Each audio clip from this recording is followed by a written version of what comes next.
Hello everyone, welcome to iQuanta. स्वागत है आप सभी लोगों का। बात करने वाले हैं बच्चों आज के इंपॉर्टेंट करंट अफेयर्स के बारे में, जिसमें हम देखेंगे वो कौन कौन से इंपॉर्टेंट टॉपिक्स रहे, कौन कौन से इंपॉर्टेंट आर्टिकल्स रहे जो आपके एग्जाम के लिए काफ़ी इंपॉर्टेंट रहने वाले हैं। चलिए देखते हैं जल्दी से। और पहला आपने आर्टिकल जरूर आज का पढ़ा होगा, काफ़ी इंपॉर्टेंट आर्टिकल है, ध्यान में रखिएगा। Analysing the gender budget of 2024-25 का आया है। ठीक है, इसमें बातें की गई है किस तरीके से जेंडर बजटिंग के थ्रू गैप भरने की कोशिश की गई है। इस बार काफ़ी यहाँ पे अच्छा रिस्पांस रहा। जेंडर बजट फॉर 2024-25 2024-25 का जो रहा है, reached 1% of GDP estimates for the first time. देखा जाए तो with the overall allocation exceeding कितना हो गया, 3 लाख करोड़ आपका पार कर गया for the pro women's programs जो बनाए गए थे महिलाओं के लिए। ठीक है, तो share of allocation to pro women scheme standard कितने अप्रॉक्सीमेटली देखा जाए तो 6.8% of the total budget expenditure था 2024-25 के लिए, जो कि क्या किया, significant increase from the usual average of 5% का यहाँ पे देखा गया। ठीक है, तो ये फैक्चुअल इंफॉर्मेशन अपने पास आप रखिएगा। यहाँ पे आप देख रहे हैं ना, यहाँ पे टू मेन फैक्टर्स जो कि ड्राइव द इंक्रीज इन जीवी एलोकेशन, जो आपका जेंडर बजट है। तो क्या था पहला, the introduction of part C for schemes with less than 30% provision for women's. ठीक है, ऐसा जो पार्ट सी में सारी चीजें मेंशन की गई हैं related to women's welfare programs, policies वगैरह, तो यहाँ पे इसका 30% देखने को मिलता है। ठीक है, फिर उसके बाद इंक्रीज इन पार्ट ए में जो रखा गया है, यहाँ पे 100% एलोकेशन होता है। ठीक है, पार्ट सी में 30%, लेस देन 30%, यहाँ पे आपका 100% एलोकेशन फॉर द वीमेन देखा गया। ठीक है, फिर कुछ यहाँ पे सवाल भी उठाए गए हैं। मिस रिपोर्टिंग यूज, जैसे कि नोटेड इंक्लूड ओवर रिपोर्टिंग हुई है इन schemes like PM employment generation PMEG। ठीक है, और अंडर रिपोर्टिंग हुई है, मिस एलोकेशंस हुई हैं स्कीम्स लाइक द मनरेगा और PM Vishwakarma scheme, Svanidhi scheme और स्टैंड अप इंडिया। ये सब स्कीम्स में कहा गया है कि अंडर रिपोर्टिंग हुई है और बाकी यहाँ पे ओवर रिपोर्टिंग हुई है। ठीक है, तो ये सब सारी बातें बताने की यहाँ पे कोशिश किया गया है और बोला गया है कि यहाँ पे better explanation and systematic approach आपको अपनाना होगा for the reporting to ensure accurate gender audits and improve gender outcomes in the government programs. ठीक है, तो ये काफ़ी इंपॉर्टेंट आर्टिकल है, इसको आप ध्यान से देख सकते हैं। उसके बाद यहाँ पे लेटरल एंट्री से भी रिलेटेड आपका एक आर्टिकल आया है, तो इसको भी ध्यान रखिएगा। अभी हाल ही में आपने देखा ना कि किस तरीके से UPSC ने एडवर्टीजमेंट जारी किया था लेटरल एंट्री के लिए, लेकिन उसको सरकार ने वापस ले लिया। तो इसमें कई सारी चीज़ें भी थी कि जो अपोजिशन पार्टीज़ ने भी सवाल उठाए कि OBC SC STs के जो रिजर्वेशन का लाभ उनको नहीं मिल पाएगा, तो इन सब के दबाव में फाइनली गवर्नमेंट क्या कर लिया, इसको वापस ले लिया। तो इसके बारे में अलग अलग आपके जो इंटेलेक्चुअल्स हैं तो उन्होंने भी बातें की हैं। हरीश श्रीवास्तव, AVS यानी अशोक वर्धन शेट्टी ने भी बोला है कि इससे पॉलिटिकल लॉयल्टीज़ गड़बड़ होगी। तो ये सब सारी बातें आपकी जो पॉलिसी मेकिंग है उसमें भी अगर देखा जाए तो कई सारे इसमें आपके सवाल उठाए जाते हैं कि जो आपकी क्या होती हैं, जो पॉलिटिशियंस होते हैं उनके थ्रू लोग आते हैं। ठीक है, बैकडोर एंट्री होती है, तो इस वजह से ये ज़्यादा इंपॉर्टेंट हो सकता है। इस बार का इंपॉर्टेंट टॉपिक भी आपका रहेगा।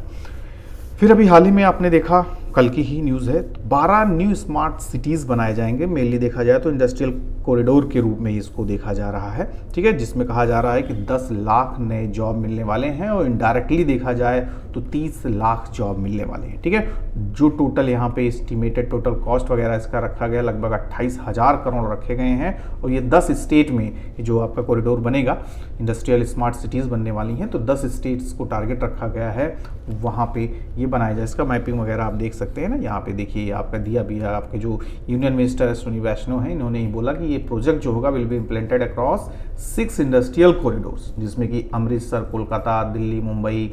ठीक है, फिर उसके बाद हैदराबाद, बेंगलुरु, फिर हैदराबाद, नागपुर, ये सब कनेक्टिविटी इसकी जुड़ी रहेगी। ठीक है, चेन्नई, बेंगलुरु इंडस्ट्रियल कॉरिडोर, ये सब आपके रहेंगे। फिर उसके बाद यहाँ पे देख सकते हैं, these industrial areas will be located in Khurpia in Uttarakhand, Rajpura Patiala in Punjab, Dighi in Maharashtra, Palakkad in Kerala, Agra and Prayagraj in UP. These are the important location होंगी जो इसके, गया इन बिहार, फिर जहीराबाद इन तेलंगाना। ठीक है, तो ये सब आप जगह याद रखिएगा। ये आपके मैच द फॉलोइंग में भी क्वेश्चंस पूछे जा सकते हैं या इस तरीके से क्वेश्चंस आपके सामने आएंगे। ठीक है, और फिर इसके बाद रेलवे इंफ्रास्ट्रक्चर को भी बेहतर करने के लिए 296 किलोमीटर की लेंथ के साथ यहाँ पे पैसे जो अलॉट किए गए हैं, लगभग 6000 करोड़ से ज़्यादा पैसे यहाँ पे दिए गए हैं ताकि इसको भी बेहतर बनाया जा सके। अभी आप देख ही रहे हैं, ठीक है, किस तरीके से रेलवे इंफ्रास्ट्रक्चर के ऊपर सवाल उठाए जा रहे हैं। फिर उसके बाद ये जो प्रोजेक्ट्स होंगे काफ़ी ज़्यादा इन्हेंस करने वाले हैं रेल कनेक्टिविटी को, जो कि देखा जाए तो मेनली जो इससे कनेक्टेड डिस्ट्रिक्ट्स वगैरह होंगे, उड़ीसा का नाफुदा एंड झारखंड का ईस्ट सिंहभूम वाला जो रीजन है ना, वो इससे पूरी तरीके से जुड़ने वाला है, ठीक है। और इंडस्ट्रियल इकोसिस्टम को बेहतर बनाने के लिए क्या होने वाला है, यहाँ पे देख रहे हैं, each designated to foster the vibrant industrial ecosystem, ठीक है। तो ये काफ़ी इससे ज़्यादा आपका जॉब अपॉर्चुनिटीज़ क्रिएट होंगी, लोगों के लिए जॉब होंगी directly indirectly. 10 lakh direct job और 30 लाख इनडायरेक्ट एम्प्लॉयमेंट यहाँ पे मिलने वाले हैं, ठीक है। फिर उसके बाद जो आपका कॉरिडोर प्रोजेक्ट है aims to facilitate investment from both large anchor industries जैसे कि micro, small and medium enterprises है, तो सबके लिए यहाँ पे जो हमारा टारगेट रखा गया है $2 ट्रिलियन का एक्सपोर्ट्स होने वाला है 2030 तक, वो इससे पूरे होने की पूरी पॉसिबिलिटी नज़र आएगी, ठीक है। फिर यहाँ पे सरकार क्या कह रहे हैं, the development of these industrial cities is envisioned as greenfield smart cities built to global standard level का होगा, जिसमें हमने यहाँ पे कॉन्सेप्ट लेके चल रहे हैं plug and play, walk to work, ठीक है। और उसके साथ साथ आपका पीएम गति शक्ति नेशनल मास्टर प्लान जो है उसको भी काफ़ी हेल्प मिलेगी, जिसका मेन जो मोटिव होता है क्या है, ऑब्जेक्टिव है national master plan for multi modal connectivity, ठीक है। उसके साथ साथ इंपॉर्टेंट यहाँ पर आपको जानने के लिए मिलेगा, हुरून इंडिया रिच लिस्ट जारी किया गया है, जो कि यहाँ पे आप देखेंगे कि काफ़ी समय से जो आपके मुकेश अंबानी टॉप पे लिस्ट पे बैठे हुए थे, अब वो फिलहाल आपके नीचे खिसक गई है इनकी रैंकिंग, और टॉप पे आपके गौतम अडानी पहुँच गए हैं, और यहाँ पे शाहरुख खान लिस्ट में शामिल हो गए हैं।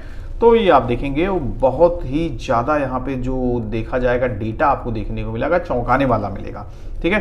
क्यों? क्योंकि इस बार 1500 क्या हुए हैं, intends for the first time 1500 नए अरबपति शामिल हुए हैं, 150% की यहाँ पे आपको उछाल देखने को मिल रही है, ठीक है। With India's billionaire count rocketing to 334, ठीक है। तो एक्स्ट्राऑर्डिनरी देखा जाए तो उछाल आया है, पिछले 13 वर्षों में देखा जाए तो 6 गुना की बढ़ोतरी यहाँ पे देखने को मिल रही है, ठीक है।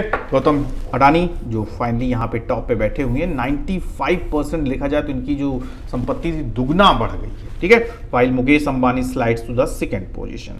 This year's list dazzles with the fresh face, यहाँ पे शाहरुख खान की एंट्री हो गई है लगभग 7300 करोड़ रुपए के साथ, ठीक है। ये टॉप 10 की आपकी रैंकिंग है, देख रहे हैं यहाँ पे टॉप पे आपके गौतम अडानी, मुकेश अंबानी, फिर उसके बाद साइरस पूना वाला जो वैक्सीन वगैरह बनाए थे, ठीक है, वैक्सीन आपको लगा के पूरे देश को कहाँ से कहाँ पहुँच गए। तो ये देखिए यहाँ पे पता चलेगी रैंक, किसकी रैंक में उछाल आई है, किसकी गिरावट आई है, नाम है आपका, वेल्थ है टोटल, ठीक है।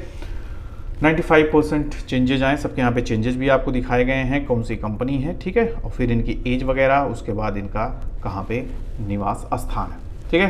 1539 इंडिविजुअल्स नाउ है वेल्थ, 1000 करोड़ से ज़्यादा जिसके पास संपत्ति है, ऐसे लोग 1539 लोग अपने देश में रहते हैं। 86% इंक्रीज हुआ है ओवर द 5 ईयर्स, ठीक है, और 220% लास्ट ईयर से इंक्रीज हुआ है, ठीक है। शाहरुख खान जो कि 58 साल में ही देखिए आपका फाइनली 7300 करोड़ रुपए कमा लिए। तो दो यहाँ पे इनका कोलकाता नाइट राइडर्स के मालिक हैं, चिली इंटरटेनमेंट इनका क्या है, प्रोड्यूसिंग कंपनी है, तो यहाँ से इनको पैसे काफ़ी मिल रहे हैं। रीजनल इनसाइट्स में देखेंगे, शहर के मामले में देखा जाए तो बेंगलोर को पीछे छोड़ दिया है रहने के मामले में यहाँ पे हैदराबाद में, ठीक है।